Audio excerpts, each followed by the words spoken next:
Hello मित्रों, Aryan civil classes में आप सभी लोगों का अपना स्वागत है। मैं राजाराम सत्यार्थी। जैसा कि आप लोग जानते हैं कि वर्तमान समय में हम लोग नगर पालिका परिषद पर विचार कर रहे हैं।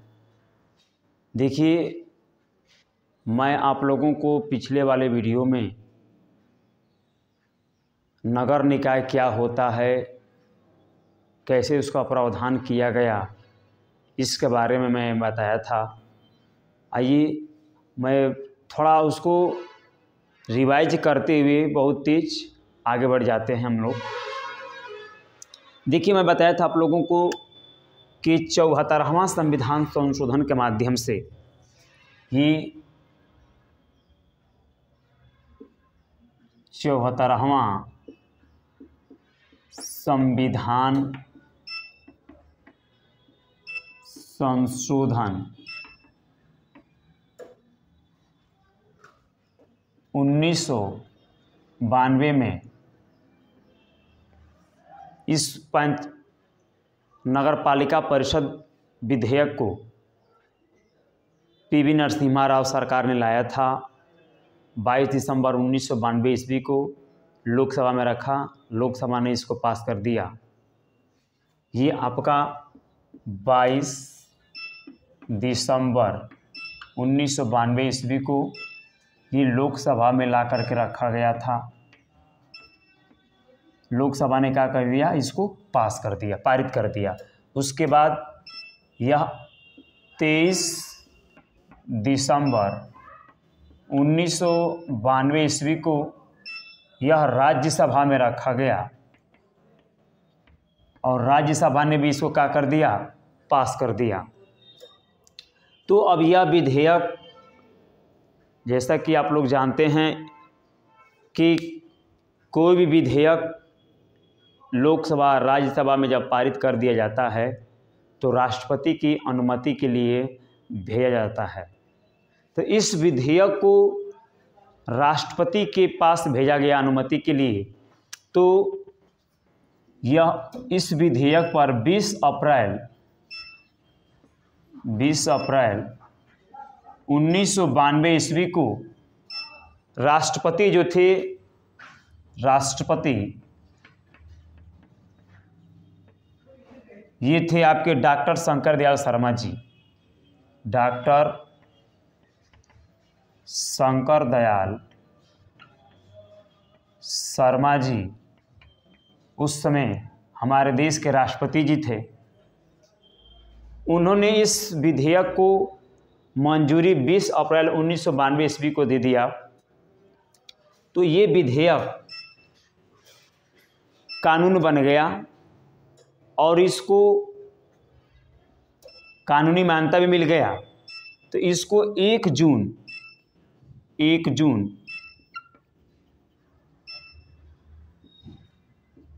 1993 यहाँ पे 93 होगा, 93 ठीक, 1993 को इसको संवैधानिक दर्जा मिल गया। संवैधानिक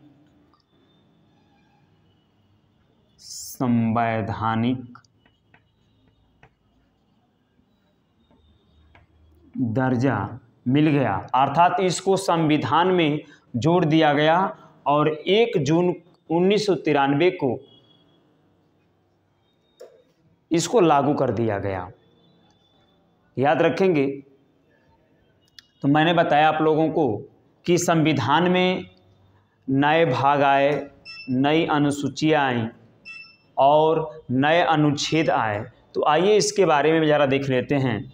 जब 74वां संविधान संशोधन 1992 में आया था नगर पालिका परिषद विधेयक के रूप में, तो इसको संवैधानिक दर्जा मिल गया। तो इसको नया भाग जोड़ा गया था, भाग 9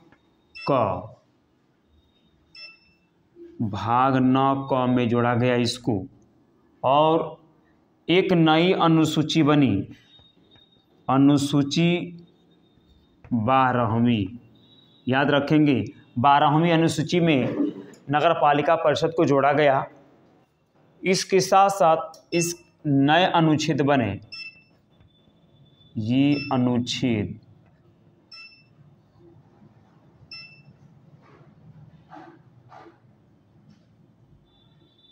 243 से लेकर के 243 जेड जी, ये आपके नए अनुच्छेद बन गए।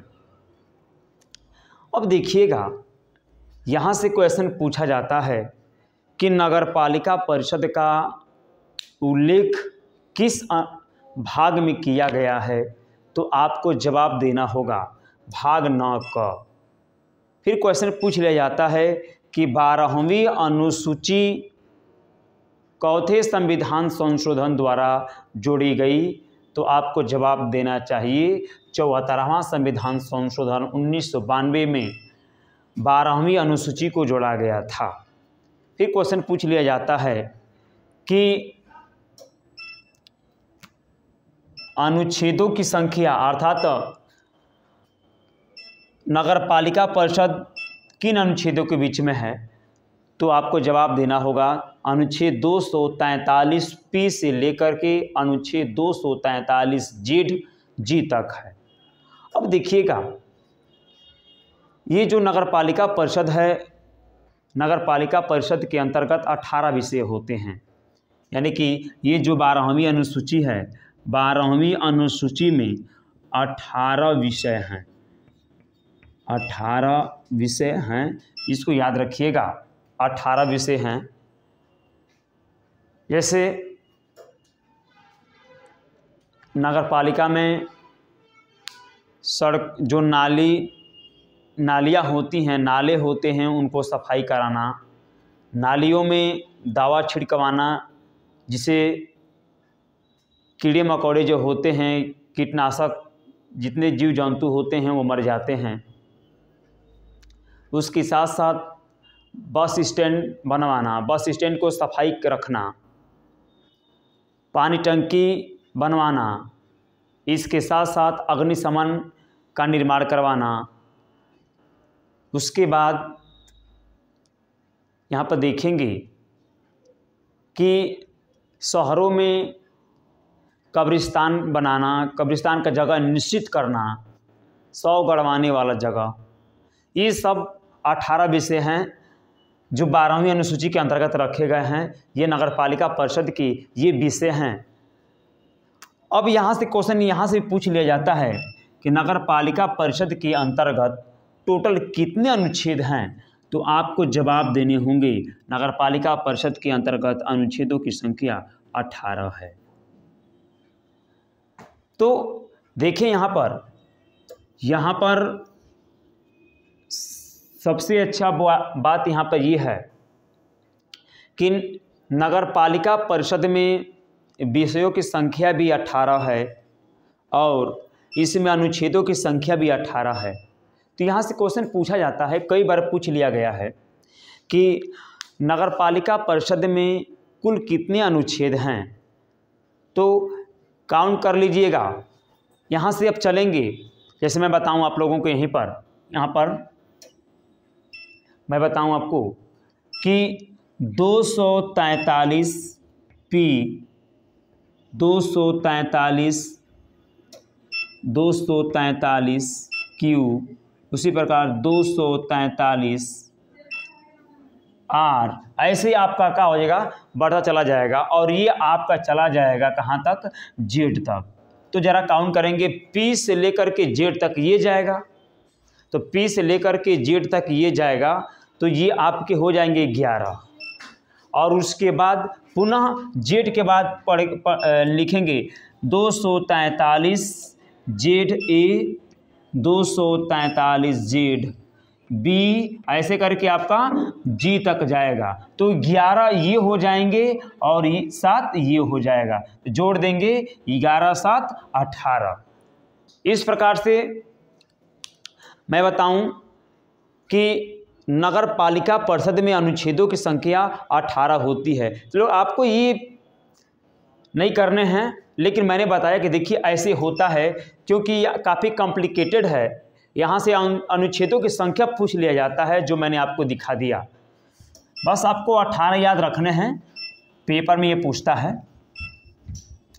अब देखिएगा, अब हमको ये देखना है नगर पालिकाओं का गठन।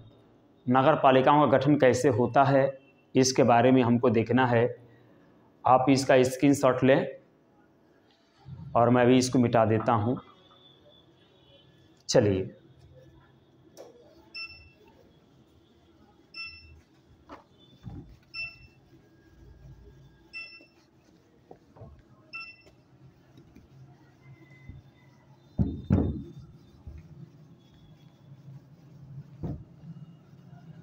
देखिए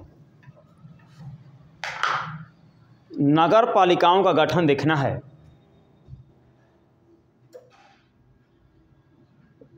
नगर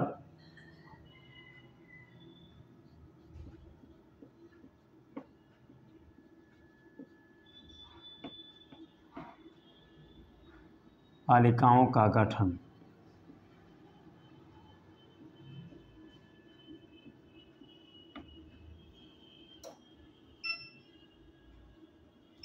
नगर पालिकाओं का गठन, ये नगर पालिकाओं का जो गठन है उसका जो प्रावधान किया गया है संविधान के अनुच्छेद 243 क्यू के अंतर्गत किया गया है। ये जो नगर निकाय होता है, नगर निकाय 3 प्रकार का होता है, देखेंगे। ये जो नगर निकाय है, नगर निकाय 3 प्रकार का होता है, देखेंगे यहाँ पर।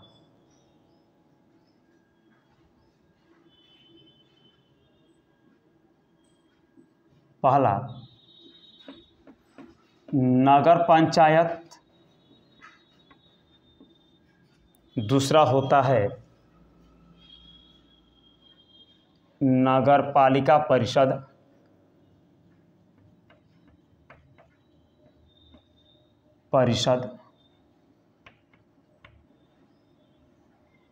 और तीसरा आपका होता है नगर निगम। नगर निगम, देखिए मैंने बताया कि जो नगर निकाय होता है ये 3 प्रकार का होता है। पहला नगर पंचायत, दूसरा नगर पालिका परिषद, तीसरा नगर निगम। अब देखिएगा नगर पंचायत कहाँ होता है, नगर पालिका परिषद कहाँ होता है, नगर निगम कहाँ होता है, इसके बारे में हमको देखने हैं। तो याद रखिएगा, नगर पंचायत के बारे में बता रहा हूँ आप लोगों को, ध्यान से सुनेंगे। वह क्षेत्र जो ग्रामीण क्षेत्र से नगरीय क्षेत्र में परिवर्तित हो रहा है, तो उन क्षेत्रों में नगर पंचायत का चुनाव कराया जाता है। मैंने क्या बताया है, मैंने इसके बारे में बताया आपको कि वह क्षेत्र जो ग्रामीण क्षेत्र से नगरीय क्षेत्र में परिवर्तित हो रहा है, वहाँ पर नगर पंचायत का चुनाव कराया जाता है। इसका मतलब ये है कि वह क्षेत्र जो है अब संक्रमित है।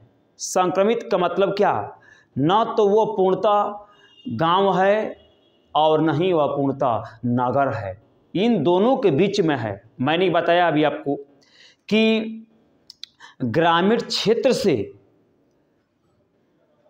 नगरीय क्षेत्र में परिवर्तित हो रहा है, तो इसका मतलब ये है न तो पूर्णतः गांव रह गया है और न ही पूर्णतः नगर है, वो दोनों के बीच में है, जिसको मैंने एक शब्द यूज किया है संक्रमण। अर्थात वह ग्रामीण क्षेत्र जो शहरी क्षेत्र में परिवर्तित हो रहा है, उन क्षेत्रों में नगर पंचायत का चुनाव कराया जाता है। अब देखना है दूसरा, नगर पालिका परिषद। नगर पालिका परिषद क्या है? तो छोटे छोटे शहरों में, छोटे छोटे नगरों में नगर पालिका परिषद का चुनाव कराया जाता है। ये नगर ही होता है, शहर ही होता है, लेकिन इसमें जनसंख्या और इसका जो घनत्व होता है कम होता है। यहाँ पर नगर पालिका परिषद का चुनाव कराया जाता है। नगर निगम क्या है? तो याद रखेंगे, ये शहर होता है। ये जो चुनाव कराए जाते हैं बड़े शहरों में चुनाव कराए जाते हैं। जहाँ पर बड़े शहर होते हैं वहाँ पर नगर निगम का चुनाव कराया जाता है, ये याद रखेंगे। अब देखिएगा, नगर पंचायत में एक बात मैं बताऊं आप लोगों को कि बहुत से स्टूडेंट्स इस बात को लेकर के काफ़ी चिंतित रहते हैं, बहुत सोचते हैं, कंफ्यूज रहते हैं कि नगर पंचायत के लिए कितना पॉपुलेशन चाहिए, नगर पालिका परिषद का चुनाव होने के लिए कितना पॉपुलेशन चाहिए, नगर निगम का निर्वाचन होने के लिए या नगर निगम का चुनाव करने के लिए वहाँ पर कितना पॉपुलेशन होना चाहिए। तो मैं बताऊं आप लोगों को, इसका कोई निश्चित जनसंख्या नहीं है। प्रत्येक राज्यों में अलग अलग संख्या को पैमाना मान करके चुनाव कराया जाता है। कहीं याद रखेंगे 20,000 से कम की जो संख्या होता है वहाँ पर नगर पंचायत का चुनाव कराया जाता है। देखेंगे मैंने क्या बताया, जनसंख्या, ये देखेंगे जनसंख्या। मैंने बताया कि जहाँ पर जनसंख्या 20,000 की हो, 20,000 से कम हो, वहाँ पर नगर पंचायत का चुनाव कराया जाता है। यानी कि जहाँ पर जनसंख्या 20,000 हो वहाँ पर नगर पंचायत का चुनाव कराया जाता है, और जहाँ पर जनसंख्या 20,000 से 3 लाख तक या 3 लाख से कम हो, वहाँ पर 20,000 से 3 लाख के बीच, 20,000 से 3 लाख के बीच जहाँ जनसंख्या होता है वहाँ पर नगर पालिका परिषद का चुनाव कराया जाता है। और याद रखेंगे, जहाँ पर जनसंख्या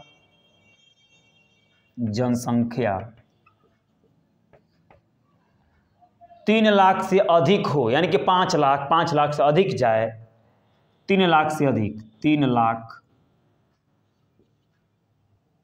3 लाख से प्लस हो, अधिक हो, या ले लीजिए 5 लाख हो। कहीं किसी याद रखेंगे, मैंने तो बताया अभी आप लोगों को कि इसका कोई निश्चित जनसंख्या का मापदंड नहीं है, निर्धारित नहीं किया गया है।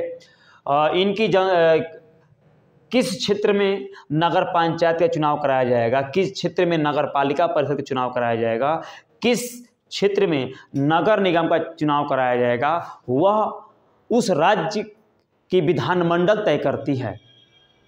अलग अलग राज्यों की अलग अलग जनसंख्या है, इसका कोई निश्चित पैमाना नहीं है, याद रखेंगे।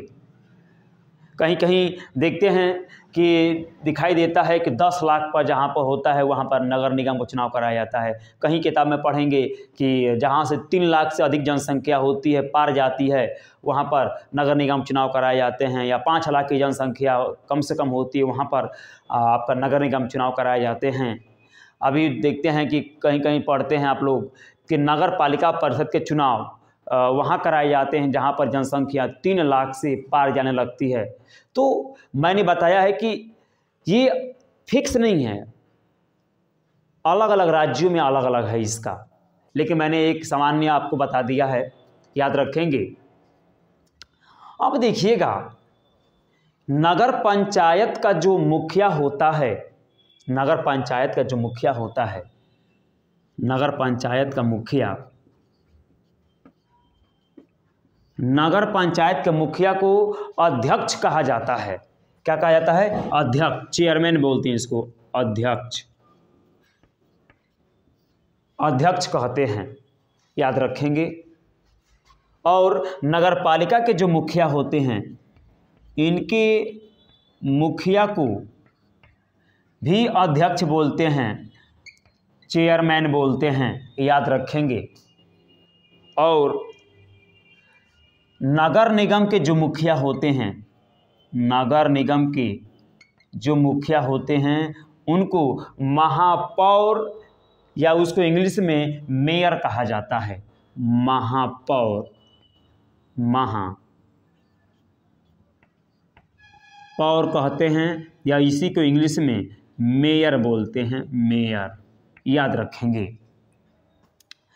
अब देखिएगा, मैंने बताया कि नगर पंचायत के मुखिया को अध्यक्ष बोलते हैं, चेयरमैन बोलते हैं।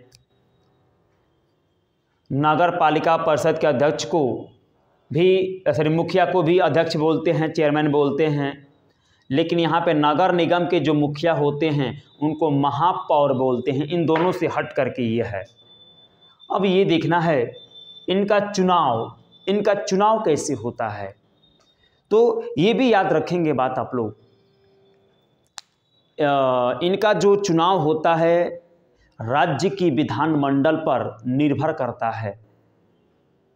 भारत के हर राज्यों में एक जैसे नहीं होता है। जैसे में हम लोग पढ़ते हैं कि विधानसभा का चुनाव, लोकसभा का चुनाव, राज्यसभा का चुनाव, विधान परिषद का चुनाव।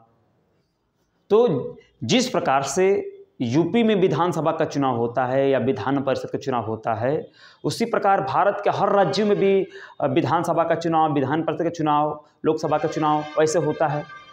लेकिन नगर पालिका परिषद का जो चुनाव होता है, इनके अध्यक्षों का एक समान नहीं है, अलग अलग है। जैसे हम ये देख लेते हैं, यूपी में जो चेयरमैन का चुनाव होता है, जो नगर पंचायत चुनाव होता है, जो नगर पालिका परिषद चुनाव होता है, जो नगर निगम का चुनाव होता है, जो उनके अध्यक्ष बनते हैं, महापौर बनते हैं, उनका चुनाव प्रत्यक्ष रूप से सीधे जनता द्वारा किया जाता है उत्तर प्रदेश में। लेकिन अब चले जाएंगे राजस्थान में, तो राजस्थान में इनका जो चुनाव होता है, इन्हीं लोगों का इनका चुनाव सबसे पहले पार्षदों का चुनाव होता है।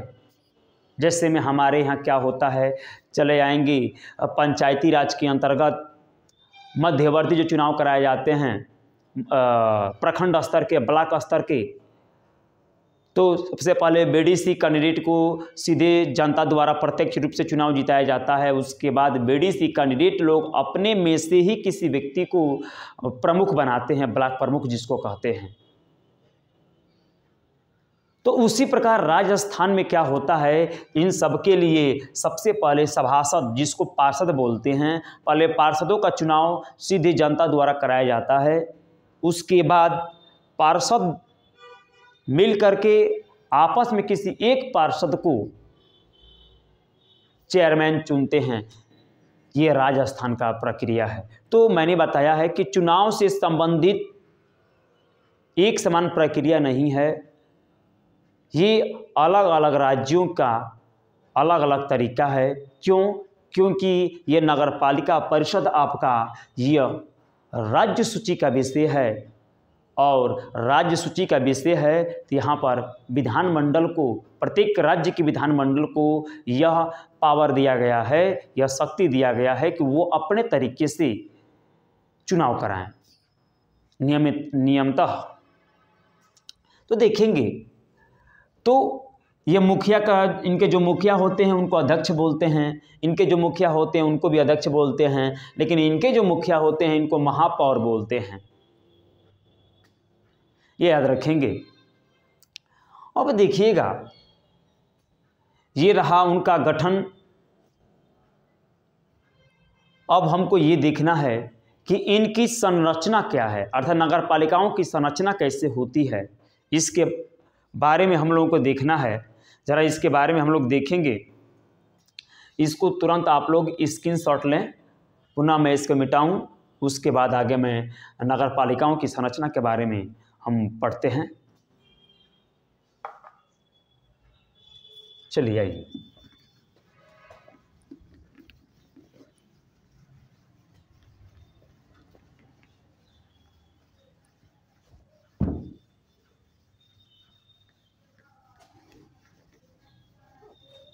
देखिए, नगर पालिकाओं की संरचना।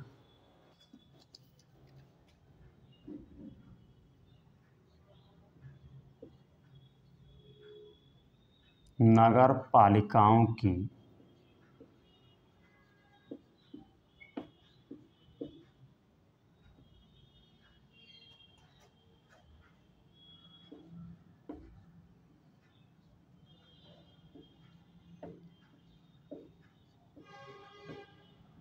संरचना, नगर पालिकाओं की जो संरचना है उसका वर्णन संविधान के अनुच्छेद 243 आर के तहत किया गया है। इसको आपको याद रखने हैं। देखिए, मैं साथ साथ अनुच्छेद भी बताते हुए चल रहा हूं, इसको याद रखेंगे आप लोग।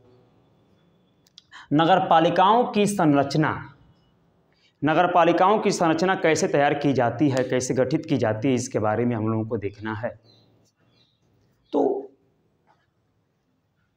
प्रत्येक राज्य की या किसी नगर पालिका क्षेत्र में सभी स्थान नगर पालिका के प्रादेशिक निर्वाचन क्षेत्रों से प्रत्यक्ष रूप से उन व्यक्तियों द्वारा भरा जाएगा जो चुनाव जीत करके जाते हैं।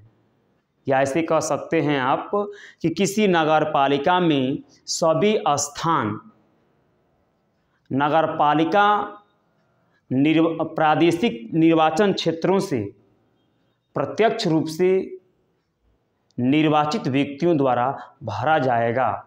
यह आपका नगर पालिका की संरचना है। एक बात मैंने बोला है कि प्रादेशिक निर्वाचन क्षेत्र, एक शब्द मैंने यूज किया है, प्रादेशिक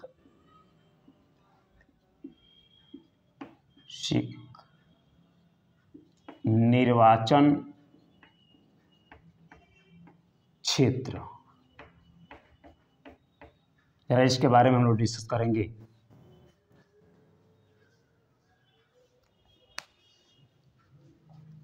मैंने बताया है किसी नगर पालिका की सभी स्थान नगर पालिका के प्रादेशिक निर्वाचन क्षेत्रों से प्रत्यक्ष रूप से उन व्यक्तियों से भरे जाएंगे जो निर्वाचित हो करके जाते हैं। तो प्रादेशिक निर्वाचन क्षेत्र, तो याद रखेंगे प्रत्येक नगर पालिका प्रादेशिक निर्वाचन क्षेत्रों में क्या होती है, बटी होती है। मैंने क्या शब्द यूज किया है कि प्रत्येक नगर पालिका प्रादेशिक निर्वाचन क्षेत्रों में बटी होती है। अब जितने निर्वाचक क्षेत्रों में बटी होती है उसको वार्ड बोलते हैं। क्या बोलते हैं? वार्ड बोलते हैं। इसको हम लोग वार्ड बोलते हैं। वार्ड, वार्ड याद रखेंगे। मैंने क्या बोला है कि प्रत्येक नगर पालिका प्रादेशिक निर्वाचन क्षेत्रों में बटी होती है जिसको वार्ड कहा जाता है। और वार्ड के जो प्रतिनिधि होते हैं उनको सभासद कहा जाता है या उन्हीं को पार्षद कहा जाता है। क्या कहते हैं? इनके जो प्रतिनिधि होते हैं, निर्वाचित हो जाते हैं या इस पद के लिए खड़े होते हैं, वह पद है आपका सभासद का। जिसको सभासद बोलते हैं, सभासद, सभासद, या इसी को पार्षद बोलते हैं, पार्षद। कहीं सभासद कहीं पार्षद कहा जाता है, इसको याद रखेंगे। अब देखना है कि नगर पालिकाओं में जो लोग चुनाव जीत करके प्रत्यक्ष रूप से जाते हैं वे नगर पालिकाओं के सदस्य बनते हैं, उसका प्रतिनिधित्व करते हैं। लेकिन उस राज्य की जो विधानमंडल है वो चाहेगी तो ऐसे व्यक्तियों को भी उस नगरपालिका का प्रतिनिधित्व दे सकती है जो उसकी योग्यता रखते हों। जैसे में देख लेंगे, मैंने बताया है कि ये राज्य की विधानमंडल की यह शक्ति है, यह शक्ति दिया गया है कि विधानमंडल उस नगरपालिका का प्रतिनिधित्व कुछ व्यक्तियों को दे सकती है।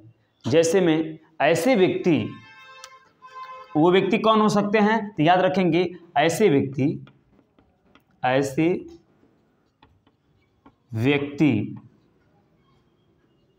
जो नगरपालिका प्रशासन का विशेष अनुभव रखते हैं, विशेष अनुभव रखते हैं, उनको दिया जा सकता है। याद रखेंगे, मैंने क्या बोला कि ऐसे व्यक्तियों को उस राज्य की विधानमंडल उस नगरपालिका का प्रतिनिधित्व सौंप सकती है जो नगरपालिका प्रशासन में विशेष अनुभव रखते हैं। वैसे व्यक्तियों को उस राज्य की विधानमंडल उनको मनोनीत कर सकती है। लेकिन याद रखिएगा, जब नगरपालिका का अधिवेशन होगा तो उस अधिवेशन में ये मतदान नहीं कर सकते हैं। कारण क्या है? क्योंकि कारण ये है कि ये लोग जनता द्वारा निर्वाचित होकर नहीं आए हैं। और आप लोग पढ़ते भी हैं, जानते भी हैं कि जो लोग नॉमिनेट होकर के जाते हैं, जब चुनाव वाली बात आती है विधेयक को लेकर के, तो मतदान का प्रयोग नहीं करते हैं। इसलिए ये लोग मतदान का प्रयोग नहीं करेंगे।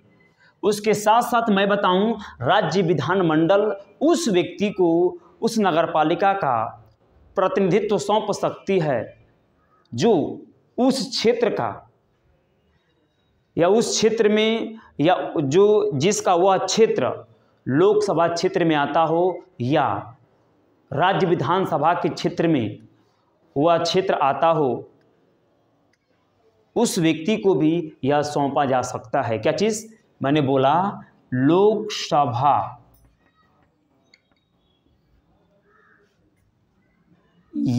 और राज्य विधान सभा की निर्वाचित किसी सदस्य को उस नगरपालिका का प्रतिनिधित्व सौंप सकती है। कब? जब इस लोकसभा सदस्य के क्षेत्र में वह नगरपालिका क्षेत्र आता है पूर्णतः या अंशतः। उसी प्रकार इस राज्य विधानसभा के निर्वाचित सदस्य के क्षेत्र में वह नगरपालिका क्षेत्र पूर्णतः या अंशतः आता है तो राज्य विधानसभा इनको उस नगरपालिका का प्रतिनिधित्व दे सकती है। इसके साथ साथ ये भी है, याद रखेंगे, इसके साथ साथ ये भी है कि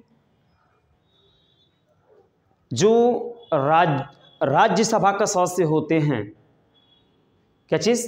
राज्यसभा के सदस्य, राज्यसभा के सदस्य एवं राज्य विधान परिषद के सदस्य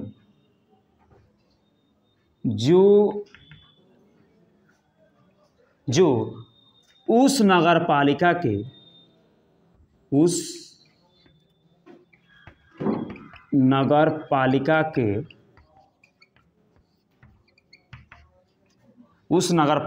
के मतदाता सूची में नामित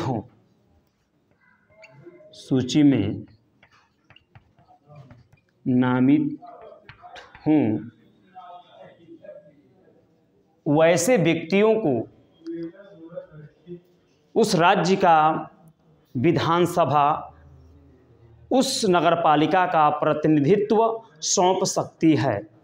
याद रखेंगे, ये जो होंगे आपके नॉमिनेट व्यक्ति होंगे जो विधानसभा द्वारा नॉमिनेट किए जाएंगे, इनके लिए कुछ इनके लिए पदेन सदस्य बनते हैं। नॉमिनेट कौन होंगे तो याद रखेंगे, नॉमिनेट राज्य विधानसभा के सदस्य होंगे, राज्यसभा के सदस्य होंगे, राज्य विधान परिषद के सदस्य होंगे। लेकिन पदेन सदस्य कौन हो सकते हैं तो लोकसभा और राज्य विधानसभा के सदस्य हो सकते हैं। कारण क्या है? कारण ये है कि इन्हीं के क्षेत्र में वह नगर पालिका क्षेत्र आती है, इसलिए ये लोग पदेन सदस्य बन सकते हैं।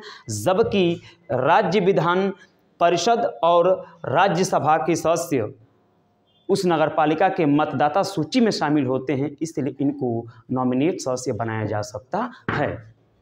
और मैं बताऊं आप लोगों को कि जो वार्ड समितियां होती हैं, या कभी कभार ऐसा होता है कि वह राज्य जो राज्यपाल द्वारा औद्योगिक क्षेत्र घोषित हो जाता है, तो वहाँ पर नगरपालिका परिषद का चुनाव नहीं कराया जाता है। इसको याद रख लीजिएगा। और वह नगर जिसकी पॉपुलेशन 3 लाख हो जाती है या 3 लाख से अधिक हो जाती है, वहाँ पर एक या दो से अधिक वार्ड निर्वाचित होते हैं और उनको मिलकर के वार्ड समितियां बनाई जाती हैं। इसको भी याद रखेंगे। ये रहा आपका नगरपालिका की संरचना। मैं उम्मीद करता हूं कि आप लोगों को ये समझ में आ रहा होगा, और मैं आपसे एक गुजारिश करूंगा, अगर ये वीडियो आप लोगों को समझ में आई हो तो आप इसको लाइक एंड सब्सक्राइब जरूर करेंगे और इसको अपने दोस्तों के बीच में शेयर करेंगे। धन्यवाद।